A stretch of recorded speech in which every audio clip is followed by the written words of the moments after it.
안녕하세요. 자유 유튜브 더 자유인입니다.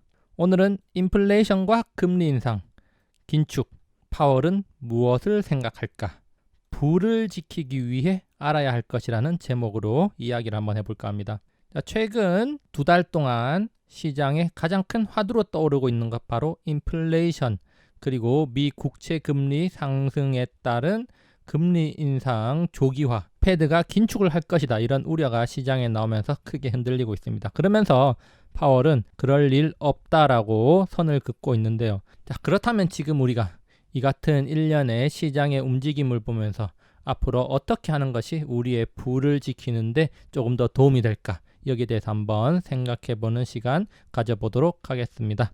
자, 영상을 보시면서 구독과 좋아요 버튼 눌러주시면 감사하겠습니다. 코로나19 상황 속에서 글로벌 증시를 구한 사람은 파월이었습니다.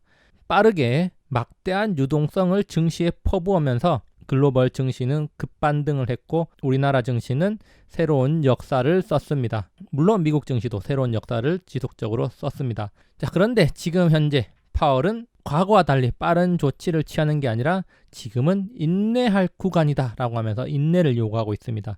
자, 그러면서 많은 사람들이 우려하고 있는 기준금리 인상은 없을 것이다 라고 말하면서 시장을 달래고 있기도 합니다. 자, 파월 미 연준 의장, 인플레이션이 있을 것이지만 우리는 인내를 해야 된다. 당분간 금리 인상 없다라고 하면서 기존의 통화 완화 정책을 유지할 것이라는 언급을 지속적으로 하고 있는데요. 그럼에도 불구하고 금융시장은 출렁이고 있다고 합니다.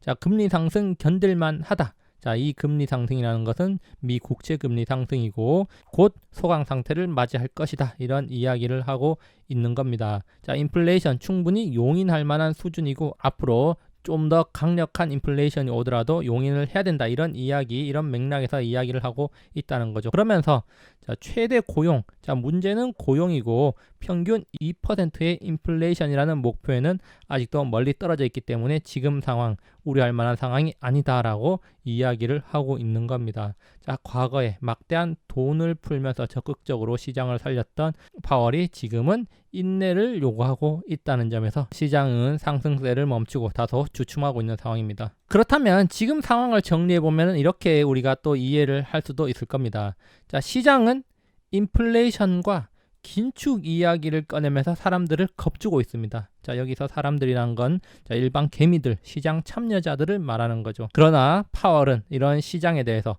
걱정할 만한 수준이 아니다.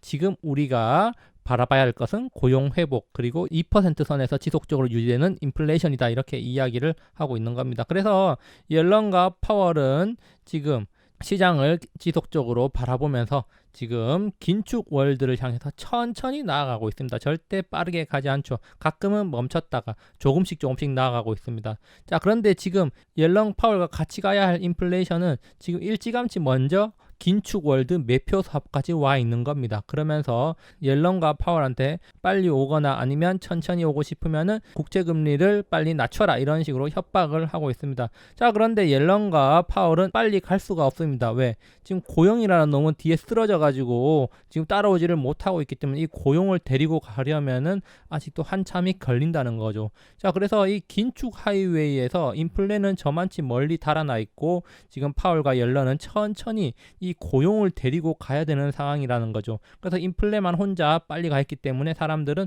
야, 이 인플레 때문에 지금 이 긴축 월드로 바로 들어가 버리는 거 아니냐, 자, 이런 식으로 우려를 하고 있고, 그렇기 때문에 이 옐런과 파월한테 지금 빨리 미 국채를 안정화시켜라, 매입을 더 강력하게 해라, 뭐 이런 식으로 지금 암묵적인 요구를 하고 있다는 겁니다. 그렇지만 지금 파월과 옐런은 자, 이 인플레이션이 긴축 월드로 안 갈 거라는 것, 들어가지 않을 거라는 거 알고 있고 절대 이 인플레에 끌려가지 않을 거다, 그런 이야기를 하면서 완전 고용과 2% 이상의 지속적인 인플레이션을 달성해야지 갈 것이다, 이런 이야기 하고 있다는 점 우리가 주목을 해야 됩니다. 어쨌거나 지금 인플레, 고용, 파월과 옐런이 자, 손발이 좀 안 맞고 있는 상황이라는 거죠. 지금 고용은 뒤쳐져 있고 인플레는 빨리 가고 있고 이 파월과 옐런은 지금 중간에서 조율을 해야 되지만 인플레는 어쨌거나 인플레는 잠시 놔두겠다, 이런 이야기를 하고 있는 겁니다.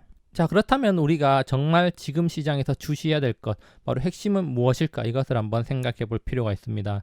자, 인플레이션을 용인한다고 했습니다. 자, 그런데 사실 우리가 과거를 되돌아보면은 인플레이션이 본격화할 때 언제나 시장은 흔들림이 있었다는 겁니다. 자, 금리 인상, 즉 긴축에 대한 우려는 언제나 있어 왔다는 거죠. 언제? 인플레이션이 본격적으로 상승할 때, 꾸준히 상승세가 유지될 때 언제나 긴축에 대한 우려는 있어 왔던 겁니다. 자, 그렇지만 그런 우려는 일시적이었고 그 진통이 끝나면은 언제나 시장은 올랐다는 점을 우리는 기억을 해야 됩니다. 자, 그래서 제가 밑에 자료를 한번 가져와 봤는데요. 자, 여기 파란 선이 인플레이션 추이를 나타낸 거고요. 여기 오른쪽에 보시면은 빨간 선이 기준금리 변화를 나타낸 겁니다. 자, 2008년 금융위기 이후에 오랫동안 제로금리로가 유지됐기 때문에 이 검은 선과 기준금리가 여기서 2016년까지 겹쳐 있고요. 그러다가 2015년 12월 한 차례 금리 상승이 있었고 그 이후로 2016년 말부터 지속적으로 금리 상승이 있어 왔습니다. 자, 그런데 이렇게 금리 상승이 지속적으로 있어 올 때 어떤 변화가 있었냐? 바로 인플레이션이 꾸준히 상승하던 시기와 맞물린다는 거죠. 자, 다시 말해서 자, 과거 역사를 되짚어 봤을 때 인플레이션이 어느 정도 안정적인 수준으로 유지가 될 때, 그렇게 됐을 때 서서히 금리가 올라갔다는 겁니다.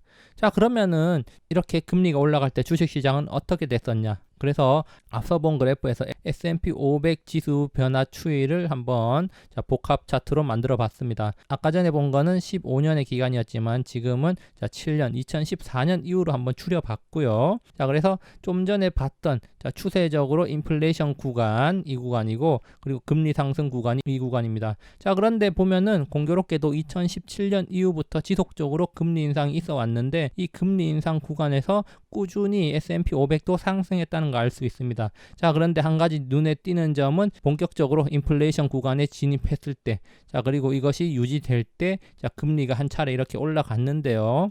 자, 이렇게 금리가 올라가기를 전후해 가지고 S&P 500이 약 6개월 이상 조정 기간을 거쳤다는 거 확인할 수 있습니다. 그러다가 금리 인상이 한 차례 되고 나서 자, 꾸준히 인플레이션이 나타나면서 경기가 본격적으로 회복되기 시작할 때, 자, 이 상황과 맞물리면서 금리가 계속 올라갔음에도 불구하고 자, S&P 500 지수도 상승했다는 거 확인할 수 있습니다.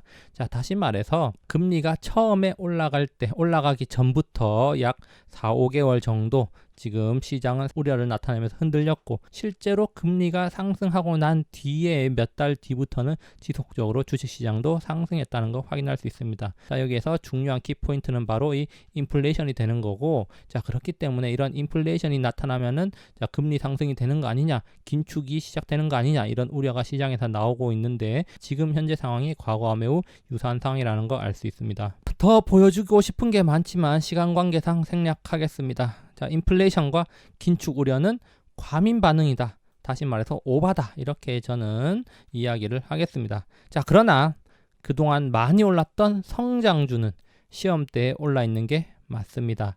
다시 말해서 재평가 받을 것입니다. 자, 그러면 재평가의 결과는 어떻게 될까? 자, 그 결과는 알 수 없지만 이익과 이익 성장, 그리고 성장 지속성을 보면은 그 재평가의 결과를 우리는 어느 정도 예측할 수 있을 것입니다. 그렇기 때문에 만약 자기가 성장주를 들고 있다면 자기가 들고 있는 성장주의 이익이 지속적으로 증가할 것인가, 성장률이 계속해서 오를 것인가, 성장 지속성은 있는가, 그런 것들을 한번 따져본다면은 재평가의 결과도 우리가 한번 예측해 볼 수 있을 겁니다. 다시 한번 강조하겠습니다. 아래 영상들을 보면 지금 돈이 어디로 가는지 보일 것입니다. 저는 지난 1월 초부터 자, 인플레이션에 대한 이야기를 지속적으로 하고 있습니다. 자, 그러면서 인플레이션 시대 대비 미국 빅테크 말고 다른 것들에 관심 가져라. 원자재 슈퍼사이클, 그리고 화학 업황 호조가 지속되고 있다. 이런 이야기들 영상을 통해서 자주 해줬기 때문에 자, 이런 영상들 참고하면은 수익률 제고에 도움이 되지 않을까 이런 생각을 해봅니다. 자, 물론 이 영상 외에도 더 많이 있습니다. 자, 그렇지만 제가 굳이 다 소개하지는 않겠습니다. 노력하는 투자자들은 스스로 길을 찾는다는 걸 알기에 제가 여기까지만 하고 말을 줄이겠습니다. 결론입니다. 인플레이션, 금리 인상, 그리고 긴축 돌입. 중요한 것은 이게 아니라는 겁니다. 파월은 당분간 금리를 올릴 생각은 없다. 자, 이것이 확고하다. 자, 그렇기 때문에 지금은 아니라는 거죠. 자, 고용 회복이 정상화된다는 거. 그때가 되면은 폭발적 인플레이션이 일어날지도 모른다는 점 우리가 생각을 해야 됩니다. 과거 금리 인상 시기 증시는 올라갔습니다. 자, 금리 인상이 시작되기 전에 잠시 발작이 있었을 뿐이죠. 지금이 그 단계가 아닌가 이런 생각을 해봅니다. 자, 그런데 과거 금리 인상 시기 어느 업종, 어떤 종목, 누가 올랐을까? 그것을 한번 생각해보면 참으로 흥미로운 점을 발견할 수도 있습니다. 자, 언제나 그랬듯 모두 오르는 것은 아니라는 점을 생각해야 됩니다. 비바람이 몰아쳐도 꽃은 피더라. 시장에서 스트레스 받는다면 파도 타기를 하면서 기분 전환을 하는 거 나쁘지 않을 겁니다. 따스한 봄바람을 즐겁게 맞이해야 되지 않겠는가. 지금 날씨 기온은 올라가고 서서히 기분 좋은 꽃놀이 가는 시즌이 다가오고 있습니다. 기분 좋게 봄바람을 맞이하면 좋겠습니다. 여기까지 영상 감상해 주셔서 감사하고요. 항상 즐거운 하루 보내시기 바랍니다. 감사합니다.